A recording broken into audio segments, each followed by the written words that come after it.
500 జన్మలు తీసుకుంటేనే కానీ మరి ఆయన సిద్ధార్థునికి, గౌతమ బుద్ధునికి అంతటి గొప్ప స్థితి వచ్చింది అని చెప్తారు. కాబట్టి మరి అన్ని విలువైనవి పొందాలి అంటే దానికి తగినటువంటి సమయాన్ని మనము కేటాయించాలి, దానికి తగినటువంటి సాధన కూడా మనం చేయాలి.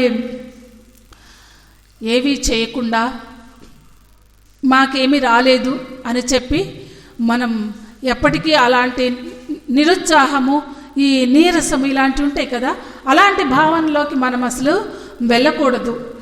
ఎందుకంటే ఎన్ని గ్రహాలు మిమ్మల్ని మీకు వ్యతిరేకంగా ఉన్నా మీ లోపల గనక ఉత్సాహం ఉంటే, ఒకానొక సామెతగా ఉంది, నిరాశ నీ రాశి కానంత వరకు, నిరాశ నీ రాశి కానంత వరకు నువ్వు అన్నిట్లో విజయం సాధిస్తావు.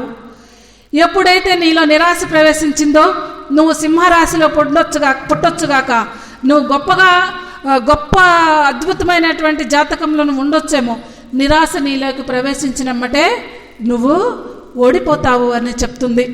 కానీ మీరు ఆధ్యాత్మిక శాస్త్రంలోకి ప్రవేశించినప్పుడు, ఈ జ్ఞాన మార్గంలోకి ప్రవేశించినప్పుడు నిరాశ తొలుగుతుంది, నిరుత్సాహం తొలుగుతుంది, బద్ధకం తొలుగుతుంది. అలాగే ఇతరుల మీద చాడీలు చెప్పేటువంటి వ్యవహారాలు తగ్గుతాయి. ఆ తర్వాత చెడు చేయాలనేటువంటి భావన తొలగిపోతుంది. ప్రతి జీవిని ప్రేమించాలనేటువంటి తత్వం మీలో పెరుగుతుంది. ఇలాంటి అత్యున్నతమైనటువంటి లక్షణాలన్నీ కూడా ఈ యొక్క ధ్యాన సాధన మార్గంలో మనము పొందవచ్చు. కాబట్టి ఎవరైనా ఆత్మజ్ఞానమును, అత్యున్నతమైనటువంటి సత్యాన్ని పొందాలి అంటే మనసుకి దీనిని పట్టించుకోవాలి. మీరు ప్రహ్లాదుడు చెప్తాడు, వాళ్ళ నాన్నగారు అడుగుతారు, రాక్షస విద్య నేర్చుకోకుండా ఏంటి ఈ హరినామము మర్చిపోవంటే పిల్లవాడు చెప్పాడు, అంబుజోదరు దివ్య పాదార వింద చింతనామృత చిత్తము ఏ రీతి ఇతరంబు చేర నేర్చు.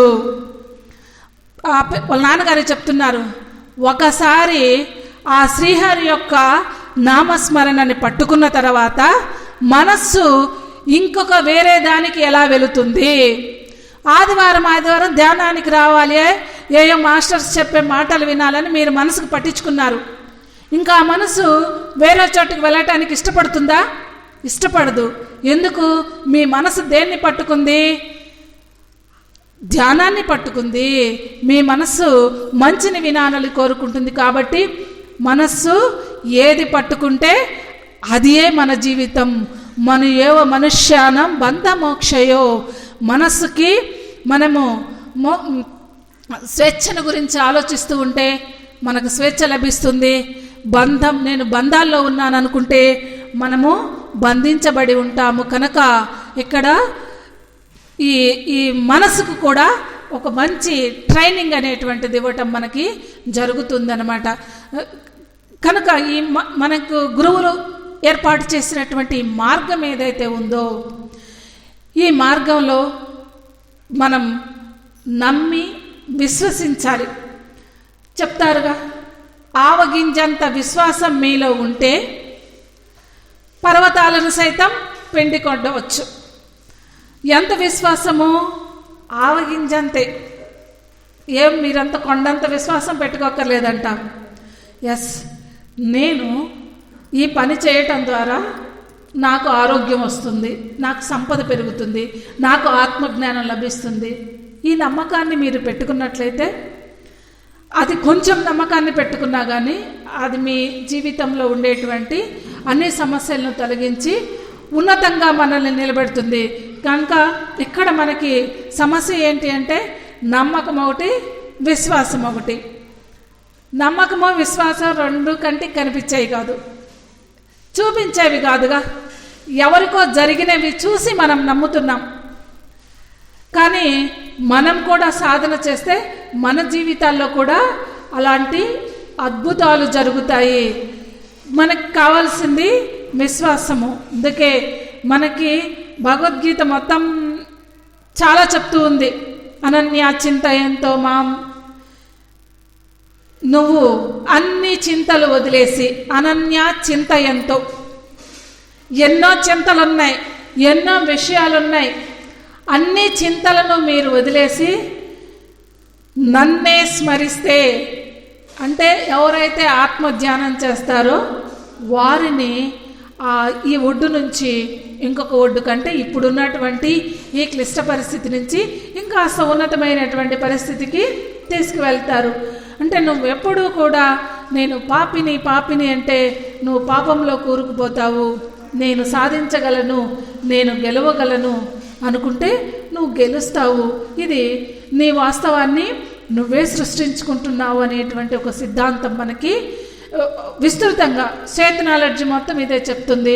మనకి ఉపనిషత్తులు కూడా అవే చెప్తున్నాయి. మీరంతా అమృత స్వరూపులు. మీరు పలానా కులం వాళ్ళు, పలానా మతం వాళ్ళు, పలానా రంగు వాళ్ళు, మీరు నలుపు వాళ్ళు, మీరు తెలుపు వాళ్ళు, లేకపోతే మీరు పాపులు, మీరు పుణ్యాత్ములు. ఇది చెప్పలేదు మన శాస్త్రం, భారతీయ శాస్త్రం, ఆధ్యాత్మిక శాస్త్రం ఏదైతే ఉందో మీరు అమృత స్వరూపులు. ఆలకించండి, మీరంతా అమృత స్వరూపులు అని చెప్పినప్పుడు మనం దాని వైపుకు ప్రయాణం చేయటం లేదు. మనము వినాశనం వైపుకు, నెగిటివ్ వైపుకు ప్రయాణం చేస్తున్నాం. కానీ ఎక్కడ మనకి ఉపనిషత్తులు తీసుకోండి, భగవద్గీత తీసుకోండి, అలాంటివి ఏమీ చెప్పలేదు. కనుక మనకు భగవద్గీత చెప్పిన జీవితంలో ఆధ్యాత్మిక శాస్త్రం అంటేనే పోరాటం చేయటమే. మీరు అర్జునుడు యుద్ధం చేయను అన్నప్పుడు కృష్ణుడు ఒకటే మాట చెప్పాడు, నేను డిసైడ్ చేసేసాను, అందరూ నువ్వు చేయకపోయినా ఈ పని ఇంకొకళ్ళు చేస్తారు. నువ్వు ఇక్కడ సేవ చేస్తున్నావు, నువ్వు మానుకుంటూ ఇంకొకళ్ళు వస్తారు. ఎందుకంటే ఇక్కడ ఇది జరగటం డిసైడ్ చేశాడు అక్కడ పరమాత్మ. నేను వచ్చి క్లాస్ చెప్పలేదు, ఇంకొకళ్ళు వచ్చి చెప్తారు. ఇక్కడ ఆదివారం క్లాస్ జరగటం అయినా అక్కడ డిసైడ్ చేసి పెట్టేశాడు అనమాట. అది చెప్పాడు, నువ్వు ఇప్పుడు ఈ కర్మను చేయకపోతే ఇంకొకళ్ళు వచ్చి చేస్తారు. కనుక నీ విద్యుక్త ధర్మాన్ని నువ్వు నిర్వర్తించు అంటే డిసైడ్ అయిపోయింది అది ముందే. ఒకసారి పరిపూర్ణానంద స్వామి ఒకళ్ళ ఇంటికి వెళ్ళారట. వాళ్ళు భిక్ష కోసం వెళ్తారు కదా, ఆయనకి క్రికెట్ అంటే చాలా ఇష్టం అంట. చాలా ఇష్టమైతే ఆవిడ భిక్ష తీసుకురావడానికి ఇంట్లోకి వెళ్ళేసరికి వాళ్ళ అబ్బాయి అక్కడ క్రికెట్ చూస్తున్నాడంట, పక్కన టీవీ పెట్టుకొని. ఈయన పోయి అక్కడ కూర్చున్నాడంట. అమ్మమ్మ కొంచెం ఆగు, నేను క్రికెట్ చూడాలని. క్రికెట్ లాస్ట్ ఎండింగ్కి వచ్చింది. ఆయన పరిపూర్ణానంద స్వామి ఏమన్నారంటే, ఓడిపోతుంది ఇండియా అన్నాడట ఆయన ఆట ఆడుతూ ఉంటే. ఈ పిల్లవాడు ఏమన్నాడంటే, లేదు సార్ గెలుస్తుంది ఇండియా అన్నాడు. అరే ఎక్కడ గెలుస్తుంది రా, ఆడుండేది ఒక్క బాలేను, 6 కొడితే కానీ గెలవదు. లేదు సార్ గెలుస్తుందని ఆ పిల్లవాడు, గెలవదని పరిపూర్ణానంద స్వామి. ఇద్దరు వాదించుకున్నారంట. చూస్తుండండి సార్, ఇండియా గెలుస్తుంది అన్నాడు. సరేనని చూస్తుంటే 6 కొట్టాడంట, గెలిచింది ఇండియా. ఈయన అడిగాడంట, నీకు ఎట్ట తెలిసింది ఇది 6? ఈయనేమో స్వామీజీ అయిపోయా, ఈయనకు తెలియాలి కదా గెలుస్తుందని. చిన్నపిల్లవాడివి నువ్వు ఎట్ట చెప్పావు, నీకెట్లా తెలిసింది అంటే, సార్ ఇది అయిపోయిన మ్యాచ్ సార్, ఆల్రెడీ ఎప్పుడు అయిపోయింది, నేను రెండోసారి చూస్తున్నాను అన్నాడట. అట్లాగా కృష్ణుడు అది చెప్తున్నాడు, యుద్ధం జరుగుద్ది, వీళ్ళందరూ చచ్చిపోతారు, ఆల్రెడీ నేను చూసా, నువ్వు చూడట్లేదు అందుకు నువ్వు ఏడుస్తున్నావు, నేను చూశాను కాబట్టి నేను యుద్ధం చేయమంటున్నా. మొత్తం వెళ్ళిపోయేవాళ్ళు నీ చేతిలోనే పోతారు. అది కాబట్టి మనం కొన్ని పనులు చెయ్యము, చెడు జరుగుద్దేమో, చనిపోతామేమో, రాసి పెట్టుంటే ఆడిపోద్ది, లేకపోతే యాక్సిడెంట్ జరిగిద్దేమో, జ్వరం వచ్చింది క్లాస్ సరిగా చెప్పలేమేమో, ఇవన్నీ మనం పెట్టుకొని ఉంటాము. అది చెప్తున్నాడు ఆయన, అనన్యాచింతయంతో అయిపోయింది, నేను నీ ద్వారా యుద్ధం చేయాలని రాసి పెట్టుంటే నువ్వు నేను చేయనంటావు. కనుక యుద్ధం చెయ్యి. మన జీవితాల్లో కూడా ఇట్లాగే ఉంటాయి. డిసైడ్ చేసి పెట్టుకొని మనం వచ్చాం. చావుకు భయపడతాం, డబ్బులు లేవని ఏడుస్తాం, ఆకలేస్తుందని ఏడుస్తాం, ఉద్యోగం రాలేదని ఏడుస్తాం, ఆ తర్వాత ప్రమోషన్ రాలేదని ఏడుస్తాం, ప్రమోషన్ వచ్చిన తర్వాత ఇంకా అసలు జీతం పెంచలేదని ఏడుస్తాం, దాని తర్వాత ఇవేంటి మళ్ళీ మనకి పిఎఫ్లు రాలేదని ఏడుస్తాం. ఇట్లా అన్నిటికీ మనం ఏడుస్తూ ఉంటాము. దేనికి ఏడుపు? డిసైడ్ చేశాడు ఇక్కడ, నువ్వు ఇంత ఈ ఈ నీ సోల్ స్థితి ఇది, నువ్వు నేర్చుకోవటానికి వచ్చావు, నువ్వే నిర్ణయించుకొని వచ్చావు. నేను ఈ ఊరికి వచ్చాను, ఒక 21 రోజులు భగవద్గీత చెప్తానని డిసైడ్ చేసుకొని నేను ఇక్కడికి వచ్చాను. ఈరోజు క్లాస్ ఇక్కడ చెప్తానని నేను ఒప్పుకొని వచ్చాను. ఇంక దీనికి వెళ్ళిన తర్వాత ఏమన్నా అవుతుందేమో, ఇది జరుగుద్దా లేదా, ఇవన్నీ నీకెందుకు, నువ్వు ఒప్పుకున్నావు, నువ్వు వచ్చావు, నువ్వు చేసేసేళ్ళు, ఇది చెప్తున్నాడు కృష్ణుడు అక్కడ భగవద్గీత 1st అధ్యాయంలో 1వ అధ్యాయంలో ప్రారంభంలోనే. ఎవడైతే బద్ధకంగా ఉంటాడో, ఎవడైతే పారిపోవాలనుకుంటాడో వాళ్ళందరికీ మీరు జీవిత పాఠాల్లో నుంచి పారిపోవచ్చు. మీకు వ్యాధి వచ్చింది, చాలామంది తగ్గిపోదేమోనని కొంతమంది ఆత్మహత్య చేసుకునే వాళ్ళు ఉన్నారు. ఏమో ప్రయత్నం చేసి ధ్యానంలో కూర్చో, డాక్టర్ దగ్గరికి పోయి 4 స్కానింగ్లు తీపించుకో, బతుకుతావేమో. ప్రయత్నం చేయకుండానే పారిపోయేటువంటి వాళ్ళందరికీ భగవద్గీత ఒక గుణపాఠంలా చెప్తుంది మనకి.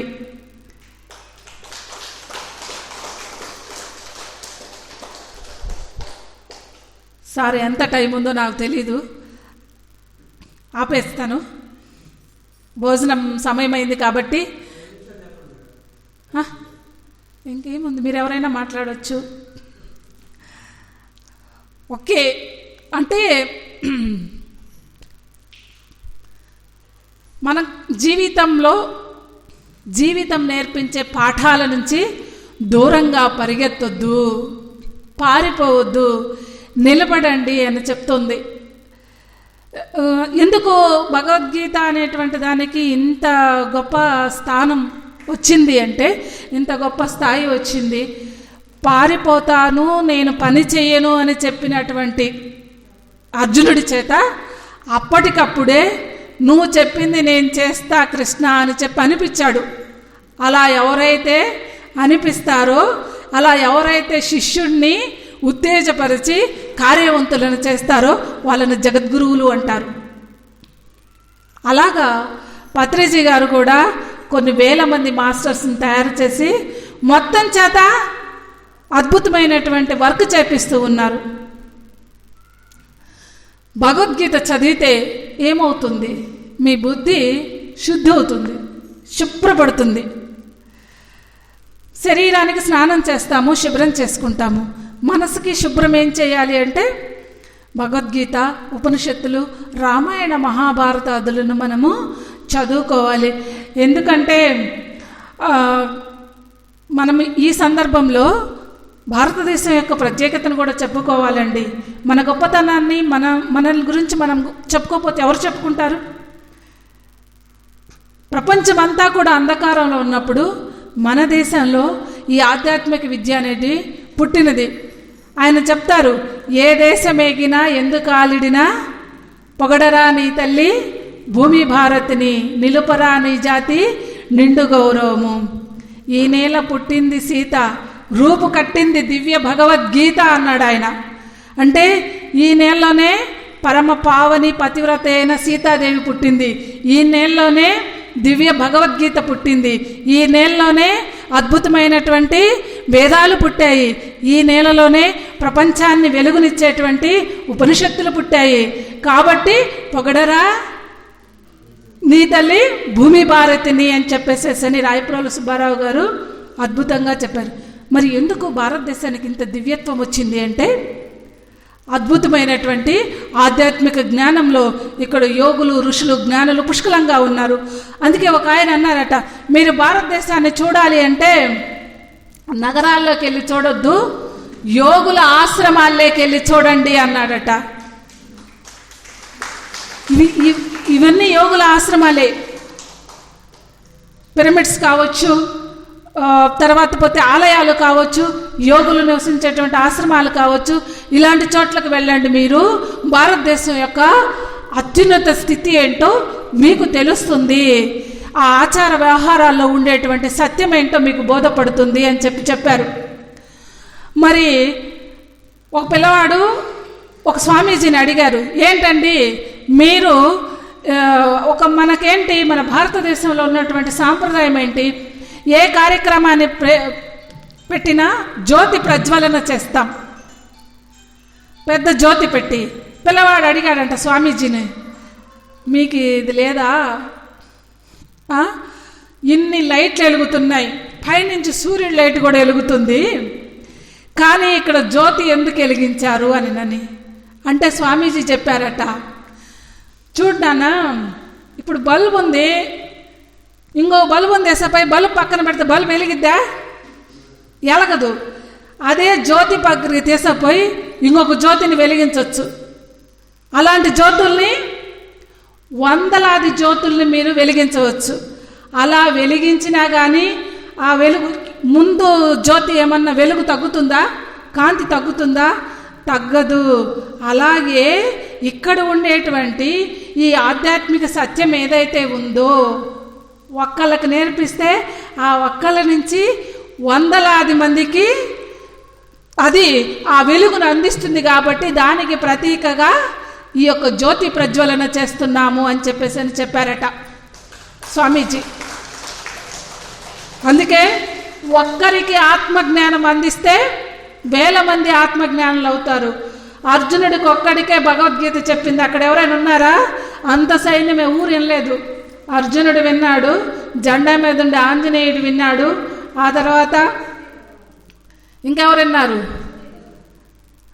వ్యాస భగవానులు, సంజయుడు, ధృతరాష్ట్రులు, వీళ్ళ 5గురికి భగవద్గీత అందింది. వాళ్ళల్లో విన్నటువంటి వాళ్ళల్లో ఆంజనేయ స్వామి మోక్షం పొందాడు. అర్జునుడు మై ఇగ్నోరెన్స్ ఇస్ గాన్ అంటే నా అజ్ఞానం తొలగిపోయింది అన్నాడు అర్జునుడు. తర్వాత వ్యాస భగవానుడు ప్రపంచానికి అంతటికి దానిని అందించి గొప్ప అందరినీ ఆత్మజ్ఞానులను చేశాడు. సంజయుడు దివ్య దృష్టి పొంది ధృతరాష్ట్రునికి ఇచ్చి సంజయుడు మేలు పొందాడు. ఇక్కడ మేలు పొందింది ఎవరు అంటే ధృతరాష్ట్రుడు. ఎందుకని అంటే ధృతరాష్ట్రుడి హృదయము కఠినమైపోయింది. కాబట్టి కఠినమైనటువంటి నేలలో ఏ విత్తనము మొలకెత్తదు. అలాగే కఠినమైనటువంటి హృదయంలో ఎంత జ్ఞానము నాటినా కానీ అది ఫలించదు అనటానికి ధృతరాష్ట్రుడు ఉదాహరణ. కనుక మన హృదయాన్ని జ్ఞానం ఎక్కాలంటే మన హృదయాన్ని బాగా మెత్తగా చేసుకొని ఉండాలి. ఏ లక్షణాలతో మెత్తగా చేసుకొని ఉండాలి అంటే శాంతి, దయ, ప్రేమ ఇలాంటి గొప్ప లక్షణాలతో మన హృదయాన్ని నింపి పెట్టుకోవాలట. అలాంటి హృదయంలోకి జ్ఞానం అనేటువంటిది ప్రవేశిస్తుంది. కానీ ధృతరాష్ట్రుడి లాంటి బండ హృదయం అన్నమాట. అంత భగవద్గీత విని నా కొడుకులు ఎలా ఉన్నారు, పాండవులు ఎలా ఉన్నారు, అతనికి పుత్ర వ్యామోహము కూడా, ధన వ్యామోహము, రాజ్య వ్యామోహము ఏం పోలేదు. కనుక రాతి నేలలో నాటిన ఏ విత్తనము మొలకెత్తదు. చదును చేసినటువంటి నేలలో విత్తనము మొలకెత్తుతుంది. కాబట్టి మరి చదును చేసేటప్పుడు నేల ఎంత దెబ్బతింటుంది, ఎంత కష్టాన్ని అనుభవిస్తుంది నేల తల్లి. కానీ ఆ కష్టాన్ని సహిస్తే మంచి పంటనిస్తుంది కదా. మన జీవితంలో కూడా కష్టాలు మన హృదయాన్ని చదును చేయటానికి వస్తాయి. ఆ తర్వాత దాంట్లో జ్ఞానం అనేటువంటి పుష్పము వికసిస్తుంది. కాబట్టి కష్టాలు దేనికి వస్తాయి? మనకి పాఠాలను నేర్పించటానికి, మనల్ని జ్ఞానంలో సుస్థిరము చేయటానికి వస్తాయి. కాబట్టి కష్టాలన్నీ ప్రచ్ఛన్న దేవతలు అని చెప్పేసి వివేకానందుడు గొప్ప స్టేట్మెంట్ ఇచ్చాడు. కనుక కష్టాలే దేవతలు. కాబట్టి మరి పత్రిజీ గారు కూడా ఎన్నో కష్టాలు పడ్డారు, వివేకానందుడు ఎన్నో కష్టాలు పడ్డారు. ఈ విధంగా గురువులు మహానుభావులైనటువంటి వాళ్ళందరూ కూడా కంఠంలో విషయాన్ని దాచుకోవటం వల్లనే మహాదేవుడు అమరేశ్వరుడయ్యాడు. మనం కూడా అలాగా అవన్నీ మన కంఠంలో దాచుకుంటే అప్పుడు కూడా మనం కూడా అమరులం అవుతాము. దానికోసమే మనకు కష్టాలు వస్తున్నాయి. కానీ దేవుడు మనల్ని శిక్షించడం లేదు. అదేదో చెప్తారు, దేవుడు కష్టాలు అనేటువంటి కొరడా తీసుకొని మానవులని స్వర్గానికి తోలుతాడట. కాబట్టి స్వర్గలోకపు వేటగాడు అని చెప్పి దేవుణ్ణి సంబోధించాడు ఒకనొక ఆయన. ఆ క్రమంలో ఆయన మనల్ని స్వర్గానికి నడిపించే క్రమంలో కొన్ని కొరడా దెబ్బలు కొడతాడు. అవి కొట్టించుకోవటానికి సిద్ధంగా ఉంటే మనం స్వర్గానికి పోతాం. అందుకే పత్రిజీ గారు కొట్టేవాళ్ళు. కనుక అవమానిస్తున్నారు గురువు గారని అనుకోవద్దు. కష్టాలు వచ్చినాయని మీరు వాటికి కృంగిపోవద్దు. ఆ కష్టాలని మెట్లు చేసుకోండి. తగిలే రాళ్ళని పునాది చేసి ఎదగాలి. వచ్చే కష్టాలన్నిటినీ పునాదిరాలు చేసుకొని మనం మన జీవితంలో ఎదగాలి అని ఆ ధైర్యాన్ని, ఆ స్థైర్యాన్ని మనకి ఈ యొక్క ఆధ్యాత్మిక శాస్త్రము మనకు అందిస్తుంది. కాబట్టి ఇలాంటి గొప్ప శాస్త్రాన్ని మొట్టమొదటిసారిగా భారతదేశంలోనే ఋషులు కనుక్కోవటం జరిగింది. కనుక ఆధ్యాత్మిక శాస్త్రంలో అత్యున్నతమైనటువంటి ప్రపంచ దేశాలన్నిట్లో గురుస్థానం వహిస్తున్నది మన భారతదేశం. ఓకే, ఇలాంటి గొప్ప ఆధ్యాత్మిక జ్ఞానాన్ని అందించినటువంటి గురువులందరికీ కూడా ప్రత్యేకమైనటువంటి ధన్యవాదాలను తెలుపుకుంటూ ఇప్పటిదాకా కూర్చున్నటువంటి మీ అందరికీ, ఇంత అవకాశం కల్పించినటువంటి పత్రిజీ గారికి ధన్యవాదాలు చెప్పుకుంటూ థ్యాంక్ యూ వెరీ మచ్.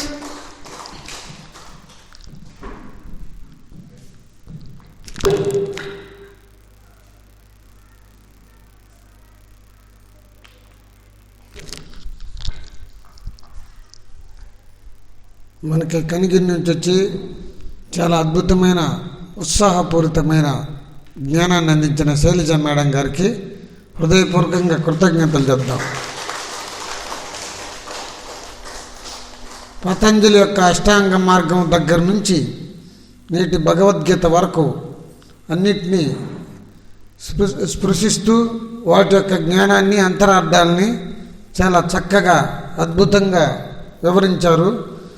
అంటే ఏ సందర్భంలో అయితే అర్జునుడు కుంగిపోయి కుమిలిపోయి కింద పడిపోయి ఇంకా నన్నించి కాదు, నేను భిక్షం ఎత్తుకొని బతకతాను, నేను ఊర్లు తిరిగి ఇంటింటికి పోయి అడుక్కొని తిని బతకతాననే సందర్భంలో క్షత్రియ వంశంలో పుట్టి నువ్వేంద్ర ఎట్టాట మాటలు మాట్లాడుతున్నావు అని తట్టి లేపి అతన్ని మళ్ళా యుద్ధానికి కార్యోన్ముఖులు చేసిన అటువంటి భగవద్గీతని మనము చనిపోయిన రోజు మాత్రమే పెట్టడం చాలా దురదృష్టకరమైన విషయం.